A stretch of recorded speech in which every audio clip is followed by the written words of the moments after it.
The different municipalities and city comprising the province of Lanao del Norte in Region 10 or Northern Mindanao region. The province of Lanao del Norte has the municipality of Tubod as its provincial center or provincial capital. It is a part of the Mindanao Island Group in Region 10 or Northern Mindanao region. It is composed of 1 city, 22 municipalities, and 462 barangays. It was founded on May 22, 1959. The total land area is 3,354.16 kilometers squared or 1,295.05 square miles. Lanao del Norte is bordered clockwise from the north by the Iligan Bay, Misamis Oriental, Bukidnon, Lanao del Sur, Iliana Bay, Pagadian Bay, and Zamboanga del Sur. Here are the different municipalities and city comprising the province of Lanao del Norte in Northern Mindanao or Region 10.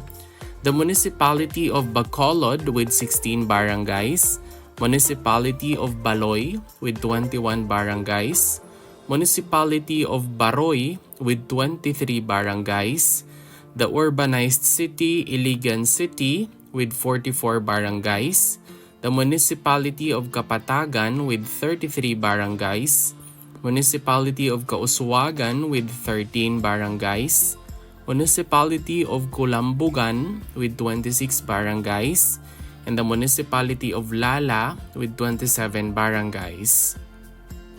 The Municipality of Linamon with 8 barangays, Municipality of Magsaysay with 24 barangays, Municipality of Maigo with 13 barangays, Municipality of Matunago with 12 barangays, Municipality of Munay with 26 barangays, Municipality of Nunungan with 25 barangays, Municipality of Pantao Ragat with 20 barangays, and the Municipality of Pantar with 21 barangays.